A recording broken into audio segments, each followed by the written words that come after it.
The most valuable commodity I know of is information. Wouldn't you agree?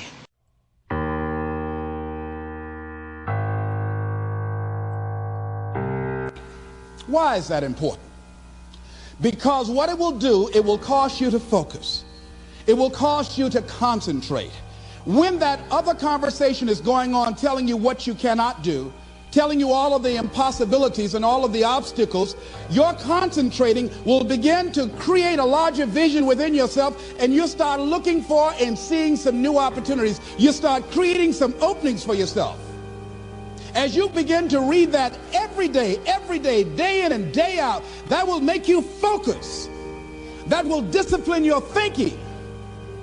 And you'll get all kind of creative ideas. As I talk to you right now, being involved in this immersion process, you're going to create some openings for yourself.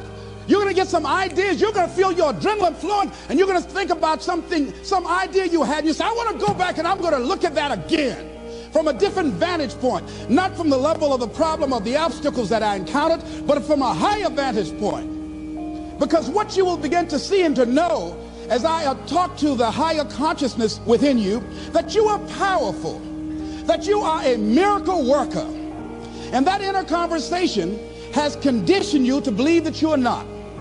And as you begin to discover the truth of who you are, whatever challenge that you're facing in life, and if you're living, you're facing some challenge, you'll begin to know that you're powerful and that you're a miracle maker. So as you begin to write down exactly what it is that you want, read it every day. The next thing is, see yourself there. How will you feel once you get there? What will the experience be like for you? What will be different?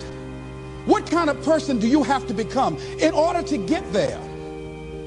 Visualize yourself there, living the experience. I remember when I ran for state representative in Columbus, Ohio. And I had a lot of people telling me, and you got to watch not only the conversation within, but the conversation without. Telling me, Les, you can't possibly win. You can't do that. And I went down to the legislature, and I saw myself. I knew what I wanted.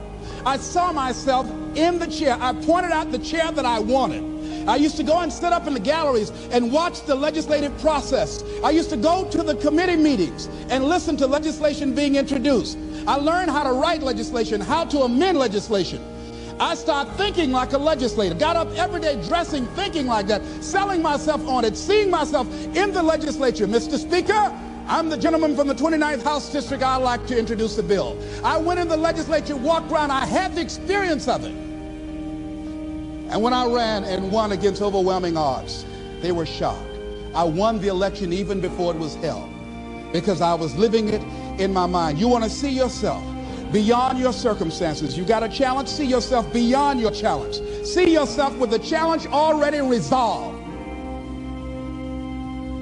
And knowing that all is well, seeing yourself in control and in charge of your destiny, being healthy and happy. The next thing is, it is important in the area of motivating yourself, it's important to know why you're doing it. Because that mind will say, why bother? Why go through all this? This is too hard. No, throw in the towel. It's not worth it. Has it ever said that to you before? Here's how you can handle that. Here's how you override that. Write down 5 reasons why you deserve it. Why do you deserve what you want? Why you? Why do you deserve it? What meaning and value will it bring to your life? What's so different about you that you deserve your goal or this goal? And when you write down those 5 reasons, when you have some down moments, and you're going to have them, when that conversation starts talking to you and it's going to talk to you, what you will do is you can pull that out and read it, and it will build you up. It will be your rod and your staff to comfort you through some challenging moments, because you're going to have some. Life will knock you between the eyes. It will catch you on the blind side, come out of nowhere, stuff you can't anticipate. That will knock the wind out of you. You want to give up. That's why it's important for you to work on yourself, listening to tapes, building yourself up, talking to yourself with power, feeling, and conviction, building yourself up day in and day out, because it's coming. I guarantee you, Life is just waiting. Oh, he's doing good now, huh? Very good. I remember I had an experience. I was pursuing my dream. And that's why you have to work on yourself. You don't know what's going to happen. And I was telling people, I had this big rally I had to do. It was 5,000 people there. And I said, you must work on yourself. If you want a larger vision, you've got to empower yourself continuously, because life will catch you on the blind side. And after I finished my speech, I got a rousing standing ovation. And I went and called the young lady that I was dating at the time. I said, hey, guess what? I said, they love me. I got a standing ovation. And they were chanting, we want the motivator. We want the motivator. I said, listen, we want the motivator. Do you hear? She said, yes. Les, I need to talk to you. I said, well, wait a minute. You're talking about tough. I was getting off, and I'll be home soon. Les, I heard a voice in the background. Hurry up and tell him.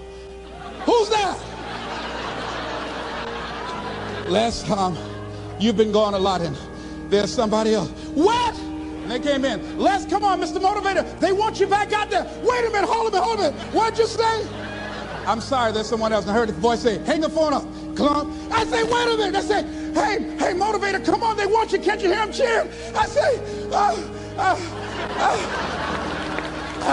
okay. I say, when you working on a larger vision, I say, you got to really work on yourself, because life will catch you on the blind side.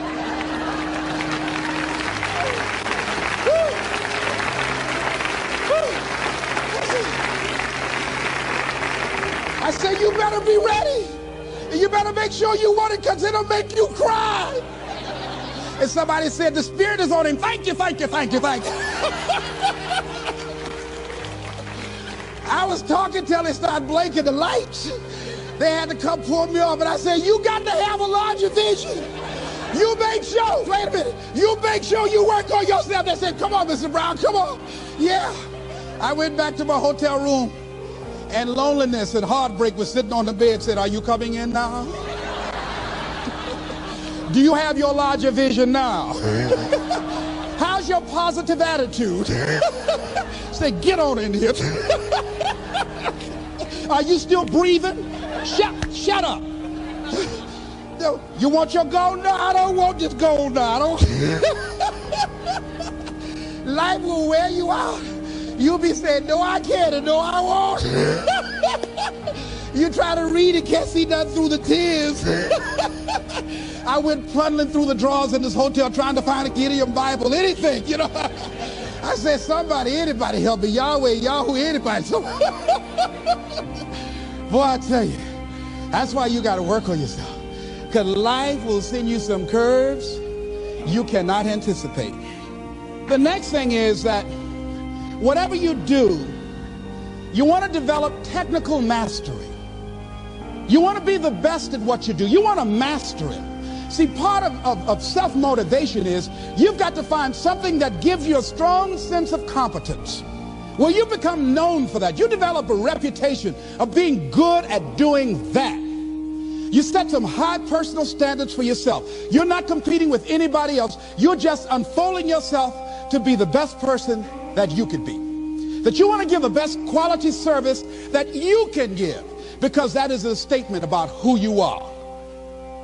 The other thing that's the key to self-motivation is recognize the fact that you're going to get into some slumps. Recognize the fact that you're going to encounter a great deal of failure in life. It goes with the territory. But in the face of that, you want to be relentless. When you want something, you don't expect everybody to say, oh, come on in. Oh, you want this? Oh, great. We want to give this to you. You're such a nice person. You're doing it for your family, aren't you? Great. No, life isn't like that. No, many doors will be closed in your face. Many loans that you will want. And they'll say, no, you don't have enough collateral. You don't have enough credit. And most people will give up. But you've got to decide that I'm going to be fearless. I refuse to be denied. And I'm going to go all out. I'm going to be relentless. I don't care how many no's I encounter. I like something Isaiah Thomas said when he was getting ready for a basketball game. He said, I'm going to either shoot us in or shoot us out, but I'm not going to not do anything. And that's the way to go. You can't make a basket unless you shoot the ball. You can't hit a home run unless you take a swing at it. Most people won't even take a swing. Well, I probably won't make it anyhow. That's the conversation within. They probably won't give it to me anyhow. If you want something, you've got to be relentless. You've got to decide, I deserve this, and I'm going to have it. And you go all out to get it. That drives you. The next thing is that when you want something out of life, you've got to be willing to go into action. Don't wait around for things to be just right. Don't wait for things to be perfect. Don't wait for the ideal situation. It will never be ideal. There will always be a reason. Well, as soon as the children grow up, as soon as I pay my bills, as soon as I get my divorce, as soon as I get enough money together, do what you can, where you are with what you have, and never be satisfied.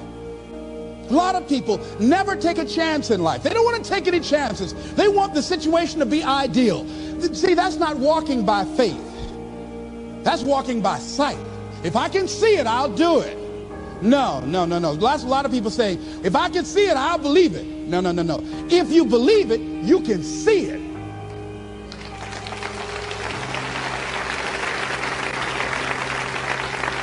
And don't be disturbed because no one else can see it. That's not unusual. That is ordinary. But because you want some different kind of results in your life, you've got to be willing to be unreasonable. If you want unreasonable results in your life, you've got to be willing to be unreasonable. Part of being unreasonable, you don't judge according to appearances. Part of being unreasonable, you can see it because you believe it. That's part of being unreasonable. Part of being unreasonable, you're like Paul who said, you must have the faith to call forth those things that be not as though they were. That's part of being unreasonable. Most people won't do that. Most people say, call me when you get it together. Then I'll support you. The other thing is that one of the keys to self-motivation that empowers you is that you want to find a cause larger than yourself. Find something that you can contribute to. Find something that you can make a difference because you can. Part of what feeds your larger vision, part of what gives you a reason for being, part of what gives you your life is being able to give something back. Say, I can't afford to give anything. You can't afford not to give. Give your time. Give your talent. If it's nothing just to go over and lick envelopes. I don't know exactly what I'm going to do, but I'm going over there.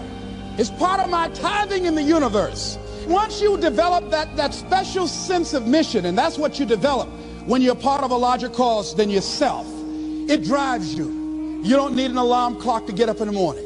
You have special power. You'll go places and folk will like to be around you. They will know there's something different about you. When you go in, they'll say, hey, that's somebody important. I want to know who you are. I just want to be near you. That energy that you have, that consciousness that you will embody will affect everybody around you. The next thing is that you want to create a home court advantage for yourself.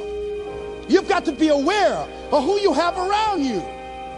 So you want to be selective. Have friends that will enable you to grow. I have friends that help me to grow spiritually. These are my spiritual friends. I talk spiritual stuff with them. I have some other friends who are just intellectual friends. They make me grow intellectually. They make me stretch. I have some professional friends. I'm a member of the National Speakers Association. I get together with other speakers and we learn from each other and we grow from each other. I have other friends who are just social friends. All we do is just socialize together. We'll look at a basketball game together or go out dancing, but that's all we can do. We don't talk anything serious, nothing spiritual, nothing intellectual. That's not that kind of relationship. Nothing heavy up in here. Have other friends, we walk together. That's all we can do, walk together. Talk about it, we're going to lose weight one day by and by for good, all right? That's all we do.